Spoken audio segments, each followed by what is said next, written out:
detalle algunas de las medidas, algunos de los anuncios de Sergio Massa. Orden fiscal, en primer lugar, sostener el superávit comercial. Enseguida vamos a indagar en el tiempo que nos queda sobre qué significa esto. Fortalecimiento de las reservas y desarrollo con inclusión social. Si no hay medidas para los sectores populares, si no las hubo, si no hay medidas para los más pobres, nosotros no tenemos nada que hacer en el bloque del Frente de Todos.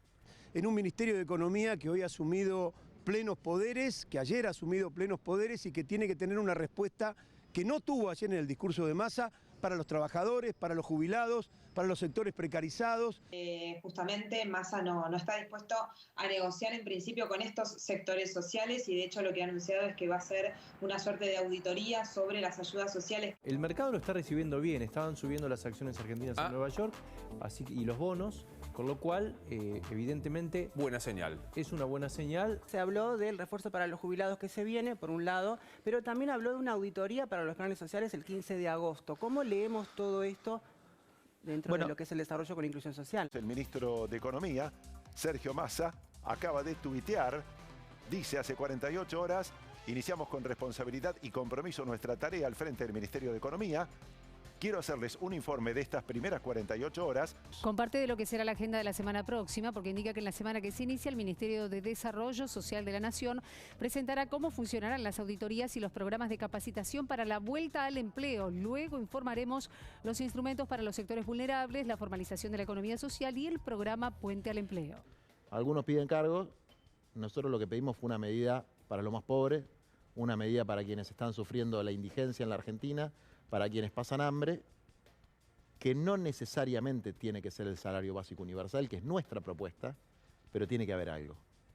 Y ayer no viste nada de eso. No, ayer no hubo nada de eso y no puede ser, digamos, que a la hora de los bifes sean solamente para los ricos. Hemos ido analizando en nuestro espacio de redacción abierta y en los diferentes espacios informativos las diferentes medidas que viene por lo menos anunciando y tomando paulatinamente el nuevo ministro de Economía. Queríamos hacer foco en esto ahora, un poco en los anuncios del nuevo ministro de Economía, o superministro como dicen algunos, pero llevado hacia el terreno de lo social, porque las organizaciones, por lo menos algunas opositoras, pero otras aliadas, o por lo menos hasta hace poco aliadas al gobierno nacional, están criticando las medidas porque, bien lo decía, bueno, ahí Grabois, todas coinciden en que no da una señal a los sectores más empobrecidos de la Argentina. Está aquí en el piso Vanessa Tosel, economista del Diario, y Alfredo Sclar Curuchet, economista, profesor de la UNC, investigador del CONICET. ¿Cómo les va? Buenas noches. ¿Qué tal? Buenas noches. Gracias por estar. Alfredo, ¿cómo se puede leer, digamos, las medidas en ese enfoque, digo, en cuanto a la reducción de la pobreza? Digamos, el problema acá es que hay una situación macroeconómica muy complicada. El Banco Central sigue perdiendo reservas. En el último mes perdió 3.300 millones de dólares. Y ahí el riesgo es que el Banco Central pierda el control sobre el tipo de cambio oficial. Y ahí veríamos que la inflación pega un salto más grande de lo que viene ya. Y ahí sí aumentaría muchísimo la pobreza, ¿no?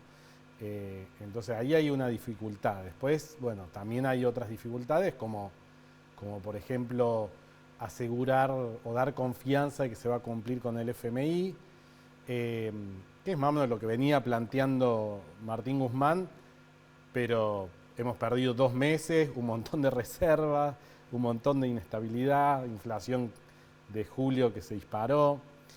Y el otro punto es el tema de la inflación, creo, un tema muy importante, que ahí, digamos, está subiendo, en julio va a dar, no sé, 7-8%, y a mi entender, por las últimas, digamos, noticias o enfoque, aunque todavía no hay viceministro de Economía, no hay un macroeconomista, ¿no?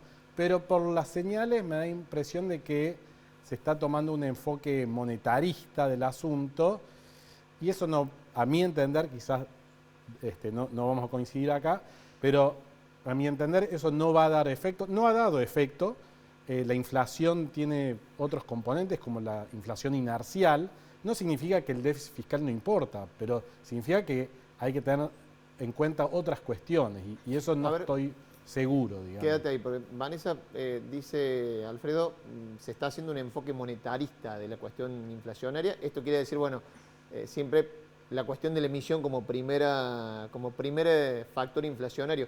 ¿Coincidís en eso, no? ¿Cómo lees esto? Sí, sí es cierto que hay una tendencia a financiar el gasto del Estado a través del Banco Central, la emisión del ELIX, es un problema en la macro. Coincido con el compañero en cuanto que las medidas sociales están en una temporalidad un poquito más alejada porque hay un problema urgente en lo macroeconómico en cuanto a las debilidades institucionales y de los cambios que hemos visto en estos últimos días, que de no recomponerse la macro, el escenario de largo plazo podría ser mucho más vulnerable o mucho más crítico del que hoy se espera. Si bien es cierto que no ha habido medidas concretas en algunos sectores o con algunos temas puntuales. Ahora, te pregunto sobre eso porque, a ver, uno escucha, a quienes saben, los economistas dicen hay un escenario urgente en cuanto a la macroeconomía, pero también hay un escenario urgente en lo social. Sí, clarísimo. Y se ve, por lo menos, y las principales críticas que recibe el ministro de Economía son, bueno, está hablando para solucionar esto, el escenario urgente en la macro. ¿A dónde está la urgencia social que hay en este momento que bueno, se nota y mucho? Sí, seguro, eso es completamente cierto, pero como decía recién el compañero, de agravarse los problemas macro, la vulnerabilidad social sería aún mayor. El problema de la inflación, del tipo de cambio real atrasado, incluso, digamos, los desfasajes que puede haber con los sectores, el aumento del desempleo, si no se reactiva la economía real, podrían agravar una situación que hoy ya es muy inestable en cuanto a las variables sociales. Entonces, si bien es cierto que no hay que dejar de lado y que está previsto que haya anuncios en el corto plazo en términos de los sectores más vulnerables, jubilados y las actualizaciones que puede llegar a haber en cuanto a, a los índices que actualizan los planes sociales, sí es cierto que todos estos otros factores que estamos mencionando condicionan, por un lado, la potencial recaudación o los ingresos que tendría disponible el Estado para hacer frente a la cuestión social y, por otro lado, la inflación que va a ir deteriorando tanto el salario real de la sociedad civil en su conjunto, como así también de los sectores que hoy están más desfavorecidos. Alfredo, vos decías el enfoque no debe ser monetarista. ¿Por qué? No, bueno, digamos, la inflación, a mi entender, es multicausal y uno de los factores más importantes es la inercia inflacionaria, esto es que la inflación que vivimos, por eso Argentina tiene una inflación muchísimo más alta que los países vecinos, es porque los aumentos de precios se van retroalimentando. Entonces, porque aumentaron los precios, tienen que aumentar los salarios, pero si aumentan los salarios, aumentan los costos de las empresas. Si aumentan los costos de las empresas tienen que subir los precios y así, ¿no? O sea, no significa que la inflación sea ni culpa de los empresarios y mucho menos de los trabajadores. Significa que es un problema macroeconómico. El enfoque monetarista lo que dice es que la inflación es simplemente porque hay mucho déficit fiscal. O sea, mucho gasto del Estado. Mucho gasto del Estado, que simplemente hay que hacer un ajuste fiscal, dejar de financiarlo con emisión, y ahí milagrosamente no solo que va a bajar la inflación, sino que nos vamos a volver Suiza. Porque parecería que bajo ese enfoque todos los problemas son, digamos, culpa del déficit fiscal. ¿Van en ese sentido las medidas que anuncia o intenta, el rumbo que intenta llevar Massa? Como digo, todavía no hay ni siquiera un digamos, viceministro de Economía, un macroeconomista, ¿no? Pero digamos, lo que vimos es que se está planteando, que el ministro anunció ayer, creo, que se le devolvió al Banco Central 10.000 millones de pesos, que digamos que no iba a emitir más, etcétera, ¿no? Resta verlo, digo. A mí lo que me preocupa es, por ejemplo, en realidad lo que más me preocupa es esto que dije. Y para volver un poco con el tema social, digamos, de la pérdida de reservas y que se pueda perder el control del tipo de cambio. Yo lo que creo es que lo que no se entendió del plan Guzmán es que una buena macroeconomía es un requisito para mejorar la distribución del ingreso, reducir la pobreza, etcétera, ¿no? ¿Y por qué decís que no se entendió? Y porque, digamos, se planteó de que estaba haciendo demasiado ajuste, se planteó que no hacía falta subir las tarifas, etcétera, ¿no? Algunos sectores más a la izquierda planteaban de que no había que hacer el acuerdo con el FMI o que no había que cumplir con ese acuerdo, como si... Y bueno, y cuando se fueron, lo que vimos fue que hubo una terrible corrida cambiaria, que la sigue habiendo, y cuando hay corrida cambiaria lo que pasa es que hay inestabilidad macroeconómica. Cuando hay inestabilidad macroeconómica sube la inflación, y cuando sube la inflación sube la pobreza, digamos. Igualmente hay que decir, hasta ahora la economía también se habla mucho sin mirar bien los datos, porque lo real es que la economía venía creciendo fuertemente. Claro. Y sigue creciendo hasta junio. Julio ya no sé, pero junio salió ahora y seguía creciendo. Seguramente vamos a ver que desde final del año pasado bajó más la pobreza, bajó el desempleo, que está en... Los números de fin del año pasado. Todos los indicadores están mucho mejor que en el mejor momento de Macri. Claro. Pero bueno, este nuevo escenario ya pone en duda todo esto, estas mejoras, y lo que digo, y al final vamos a terminar haciendo un poco lo mismo que planteaba Guzmán, pero en una peor situación, ¿no? ¿Coincidís en eso, Vanessa? Sí, en los últimos, las variaciones interanuales de la economía real, digamos, de lo que sería la producción, los últimos meses en general ha presentado mejoras. Sí, los datos de construcción, por ejemplo, salieron en estos días y la variación intermensual cayó después de un par de meses que venía en alza, pero en términos generales la economía se estaba recomponiendo. Recomponiendo si se compara con 2021, 2020, que fueron años recesivos por el contexto internacional y el contexto COVID, y en algunos casos...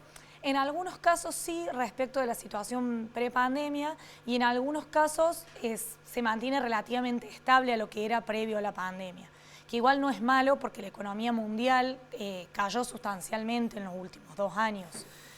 Pero sí es cierto que, bueno, lo que decía Alfredo recién, que la macro es un condicionante clave y que la... ¿Coincidís en eso? ¿Crees que no se entendió el plan de Guzmán? Creo que separar lo social de lo económico, las medidas macros de las sociales, es un error muy grande, como así también si separáramos lo político. Porque, que fue lo que se hizo en ese momento, ¿no? Claro, digamos, porque todos los factores, lo social, lo económico y lo político, van muy de la mano. Y por eso también creo que actualmente el superministro, incluso la cúpula, si se quiere, ejecutiva, están buscando ganar credibilidad para poder incentivar a mayores inversiones, a una recomposición del estado de credibilidad, digamos, con el resto del mundo y con el sector privado, para poder, digamos, avanzar en una economía un poquito más estable, si se ¿Alcanza? Si bien se han bosquejado las primeras medidas. Tengo poquito tiempo, pero digo, ¿alcanza con estas cuestiones principales que se han anunciado, el recorte en los subsidios, bueno, la cuestión de las tarifas?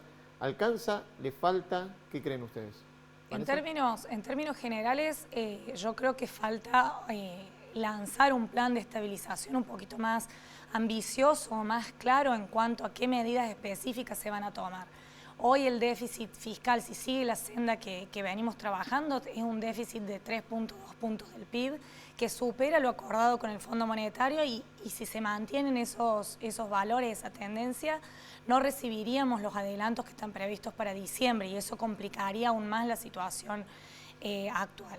Sí creo que algunas de las medidas vienen encaminadas en cuanto a esto que estamos hablando, de dotar de credibilidad, mejorar la situación fiscal, tratar de contener un poco la macro, pero sería un riesgo tratar de que todo sea patearlo a postelecciones 2023 y que nos quedemos con un programa que tenga gusto poco.